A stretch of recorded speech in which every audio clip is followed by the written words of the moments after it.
તો અત્યારે heart attack પછીના એ વિશ્રામ લીલાની અંદર મુંબઈ બિરાજે છે. તો મારે આપણે ગામડાની ભાષામાં કહીએ ને કે મોઢે થવા જવું જોઈએ, એટલે મળવા જવું જોઈએ. યોગાનુયોગ અમે પણ ત્યાં હતા, અને ત્યારે તે વખતે પૂજ્ય વિવેક સાગર સ્વામીએ જાહેરાત કરી કે આપણી આ સભાની અંદર પ્રમુખ સ્વામી મહારાજના અમૃત વચન વડે કરીને, અમૃત દ્રષ્ટિ વડે કરીને એમનો રાજીપો મેળવ્યો છે એવા ઋષભવાળા સરકાર પોતે આવ્યા છે. તો એકાદ પ્રસંગ આપણને સત્સંગ થયા પહેલાનો જણાવશે. અને તે વખતના સમયની અંદર એમને માઇક આપ્યું. માઇકમાં પોતે ઊભા થઈને બોલ્યા કે અત્યારે હું આ તમારી સત્સંગીની સભામાં ઊભો છું, એનો પ્રતાપ જો કોઈ હોય તો પ્રમુખ સ્વામી મહારાજનો જ પ્રતાપ, એમની કૃપા ને એમનો રાજીપો.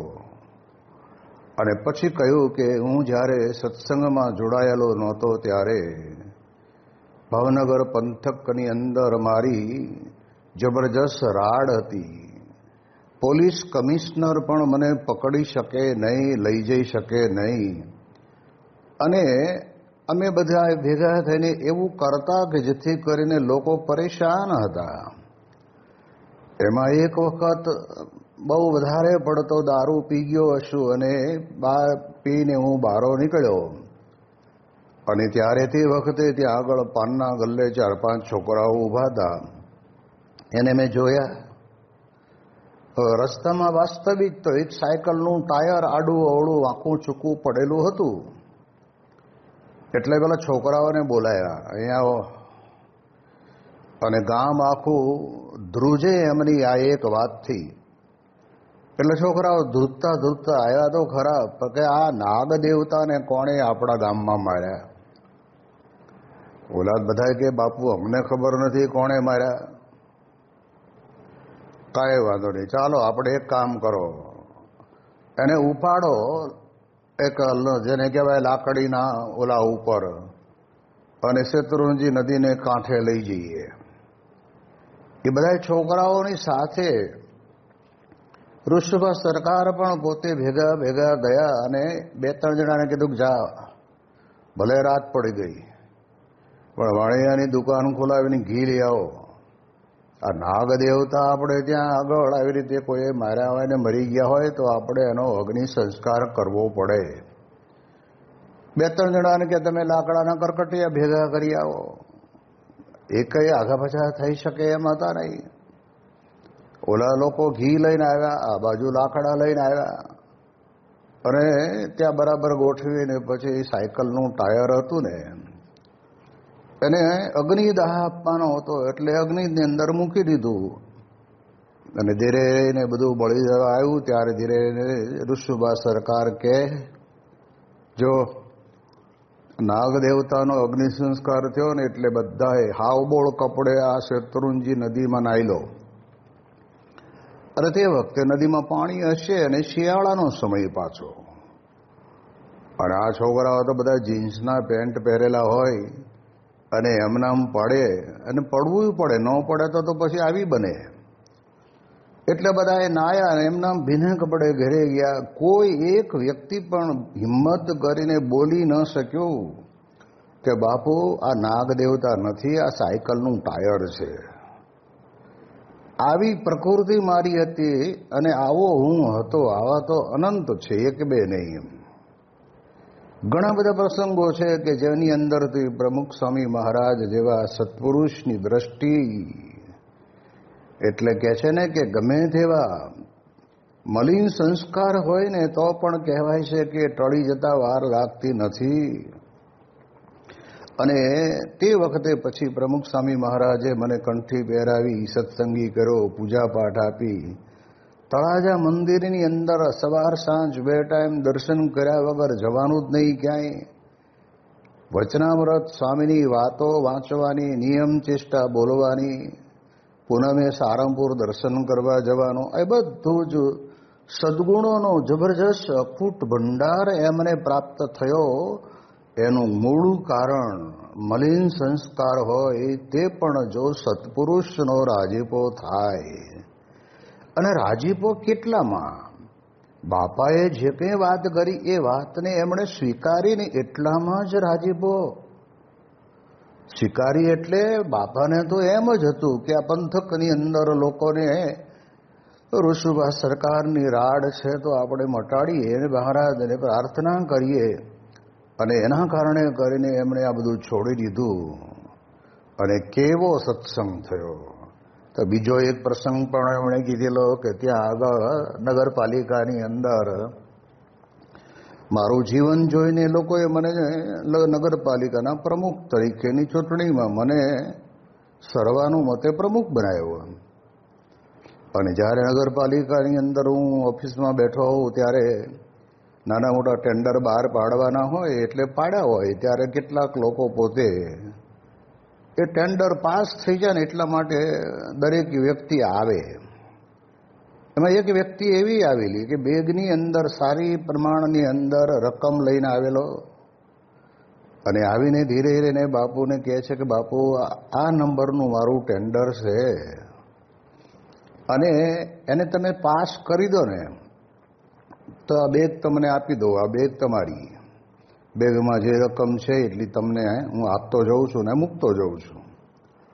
અને ત્યારે તે વખતે જેના કપાળમાં તિલક ને ચાંદલો, ગળામાં સ્વામિનારાયણની કંઠી, અને એ વ્યક્તિ પછી તે વખતે ત્યાં આગળ આ પૈસાની બાબતમાં લોભાય? જેના ઉપર આવા સત્પુરુષની કરુણા થઈ હોય ને ક્યારેય લાંચ રૂશ્વતની અંદર તો લેવાય જ નહીં. અને એના કારણે કરીને ધીરે કહ્યું કે ઉભો રે ભાઈ, તારું ટેન્ડર મને કાઢીને જોવા દે. નંબરનું ટેન્ડર કાઢ્યું અને એની હાજરીની અંદર ટેન્ડરના 1ના 2, 2ના 4, 4ના 8 ટુકડા કરીને કચરા પેટી નાખી દીધું. જા જતો રે, હવે કોઈ દડો આવી રીતે આવતો નહીં. તને ખબર નથી હું સ્વામિનારાયણ ભગવાનનો સત્સંગી થયો છું અને પ્રમુખ સ્વામીનો શિષ્ય છું? ત્યારે આપણે ખ્યાલ કરીએ મોટા પુરુષ રાજી ન થાય ને ત્યાં સુધી આવા સદગુણો પણ આવતા નથી. આપણા જીવનની અંદર આપણને આવા સદગુણો પ્રાપ્ત થાય, મલિન વિચારો, સંસ્કારો બધા નાશ થાય, એનું કારણ મોટા પુરુષ છે. આમ 1.5 દિવસમાં દોઢો લાભ આપી સ્વામીશ્રી મણગાંવ મહાપસા બાંદાને પાવન કરતા તારીખ 10મી જાન્યુઆરીની રાત્રે 3:30 વાગ્યે જામગે પધાર્યા. જામગેના કદમ પરિવારને મુંબઈથી સત્સંગનો રંગ લાગેલો. તેને કારણે અહીં સ્વામિનારાયણનું નાનું મંદિર પણ તેઓએ કરાવેલું. સ્વામીશ્રીની પધરામણીથી આ ભક્તની સાર્થકતા અનુભવતા પરિવારે મધરાતે સ્વામીશ્રીનો પ્રેમપૂર્વક સત્કાર કર્યો. તે સ્વીકારી રાત્રે 4 વાગ્યે સૂતેલા સ્વામીશ્રી તારીખ 11 જાન્યુઆરીની સવારે તો વેળાસર જાગી ગયા અને નિત્યક્રમથી પરવારી ગામમાં 30 પ્રધામણીઓ કરી વળ્યા. તે પછી બપોરે 1 વાગ્યે નવભારત હાઈસ્કૂલમાં વિદ્યાર્થીઓને સદબોધ આપી પડોશી ગામ 73માં પણ લાભ આવી વહેંચી આવ્યા. ત્યાંથી બપોરે 2 વાગ્યે પુનઃ જામગે પધારીને ઠાકોરજી જમાડ્યા. ત્યારબાદ પાલવડ થઈને રાત્રે પુના પધાર્યા. અહીં 2 દિવસ સુધી કથા વાર્તામાં મર્મની વાતો કરતા તેઓએ જણાવ્યું, કલ્યાણનો ખપ હોય તેને મનુષ્ય ભાવ આવે જ નહીં. વચનામૃતમાં બધું જ છે. તે વાંચ્યા વગર બીજું વાંચીએ તો અહો થઈ જાય, ભાર પડી જાય. પણ વચનામૃત વાંચીને બીજું વાંચ્યું હોય તો તેનો ભાર ન પડે. આપણા સગાવાલા હોય તે જેમ આપણને પરાણે આગ્રહ કરીને તેમને ઘેર લઈ જાય, તેમ સંતને જો સગાવાલા માન્યા હોય તો તે અક્ષરધામમાં લઈ જાય. સ્વામીશ્રીની આવી અમૃતવાણીનો લાભ લેવા તારીખ 12મી જાન્યુઆરીની રાત્રે પોપટલાલ શાહ સ્મારક ટ્રસ્ટ હોલમાં યોજાયેલી જાહેર સભા પણ પૂનાના પ્રબુદ્ધ વર્ગથી ખીચોખીચ બની રહી. તેમાં સૌને સંતોષ પમાડી તારીખ 13 જાન્યુઆરીની સવારે પૂનાથી નીકળેલા સ્વામીશ્રી દેહુ રોડ, તળેગાંવ, વડગાંવ અને લોનાવાલાને પાવન કરતા રાત્રે 7:45 વાગે મુંબઈ આવી પહોંચ્યા. તારીખ 15 જાન્યુઆરીની સાંજે બોરીવલીના વાયુ દેવતા મંદિરે યોજાયેલી વિશિષ્ટ સભામાં લાભ આપી સ્વામીશ્રી GH હાઈસ્કૂલમાં આયોજિત જાહેર સભામાં પધાર્યા. આ સભામાં સત્સંગને પકડનારા તત્વોને જડબાતોડ જવાબ આપતો સંવાદ સાચી સમજણ પ્રસ્તુત થયો, પરંતુ ખોટાનું ખંડન કરીને હકીકતો પર પ્રકાશ પાથરતા આ સંવાદની પદ્ધતિ સ્વામીશ્રીને રુચિકર ન લાગી. તેથી રાત્રે 11:30 વાગ્યે તેઓ જ્યારે મંદિરે પરત ફર્યા ત્યારે સંવાદના આયોજકોને બોલાવી જણાવ્યું, આજે તમે સૌ સંવાદ રજૂ કર્યો, પણ તેથી શું બધા આપણા થઈ જવાના? મને એમ થતું હતું કે આ સંવાદ બંધ કરાવી દઉં, કાં ઉઠી જાઉં. મારી હાજરીમાં આવા સંવાદ કોઈ દિવસ કરવાના નહીં. શ્રીજી મહારાજની દ્વિશતાબ્દી ચાલે છે તો તેને લગતા સંવાદ કરવા. સાચી વાત રજૂ કરવા માટે પણ કોઈનું ખંડન કરવાનું કામ સ્વામીશ્રીને મુનાસિબ ન લાગતું.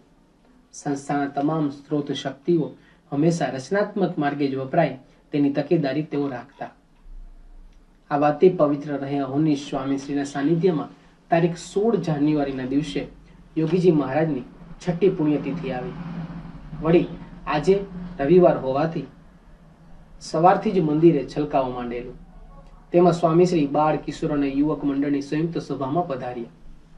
અહીં આશીર્વાદ આપવાનો વખત આવ્યો ત્યારે તેઓએ યુવક મંડળ દ્વારા તૈયાર થયેલા હસ્તલિખિત અંક જ્ઞાન યજ્ઞમાંથી શ્રીજી મહારાજ સર્વોપરી એ વિષયક લેખનું વાંચન કરતા કરતા નિરૂપણનો પ્રારંભ કર્યો. સામાન્ય રીતે કોઈ સદગ્રંથના આધારે કથા નિરૂપણ કરવાની પ્રણાલિકા પ્રચલિત છે, પરંતુ સ્વામીશ્રી આજે બાળ યુવકોની કલમેથી નીકળેલા સત્સંગ સાહિત્યને શાસ્ત્ર દરજ્જો આપી દીધો. આ કદરથી બાળ યુવા વર્ગ તો ઝૂમી ઉઠેલો. તેઓની આ ગુરુ ભક્તિ જોઈ શ્રોતાઓ વારી ગયા. હંમેશા ગુરુનું નામ જ આગળ ધરાવતા વધારતા સ્વામીશ્રીએ આજે યોગીજી મહારાજની પુણ્યતિથિએ ગુરુને એક અનુપમ અંજલિ આપી દીધી. જે લેખના એક પછી એક વાક્યો વાંચી સ્વામીશ્રી સમજાવી રહેલા તેમાં છેલ્લે લખાણ આવ્યું કે પરમ પૂજ્ય પ્રમુખ સ્વામી મહારાજનું મોક્ષનું દ્વાર પણ જેવી લીટી આવી કે ત્યાં જ સ્વામીશ્રી વાંચી સંભળાવ્યું, પરમ પૂજ્ય યોગીજી મહારાજ મોક્ષનું દ્વાર. આ લાભ વહેંચવા તેઓ તારીખ 17 જાન્યુઆરીના રોજ દાદરથી મોરા, ઉરણ ને પાવન કરતા પનવેલ પધાર્યા. અહીં પુરુષોત્તમભાઈ ઠક્કરના ઘેર રોકાયેલા તેઓએ સૌને અમૃત વચનો સંભળાવી તૃપ્ત કર્યા. આ સભા બાદ આરામમાં થતા જતા પહેલા સ્વામીશ્રી પોતાની સાથે આવેલા હરિભક્તોને સુવા માટે ગાદલાની વ્યવસ્થા કરાવવા લાગ્યા. તે જોઈ સૌએ કહ્યું, બાપા આપ આરામ કરો, અમે કરી લેશું. ના, બધાનું કરીને સૂવું જોઈએ. સ્વામીશ્રી બોલ્યા, તેઓની જીવનશૈલી જ પર કેન્દ્રી, તેથી બીજાને સુખ સગવડ ન મળે ત્યાં સુધી તેઓને ઊંઘ આવતી નહીં.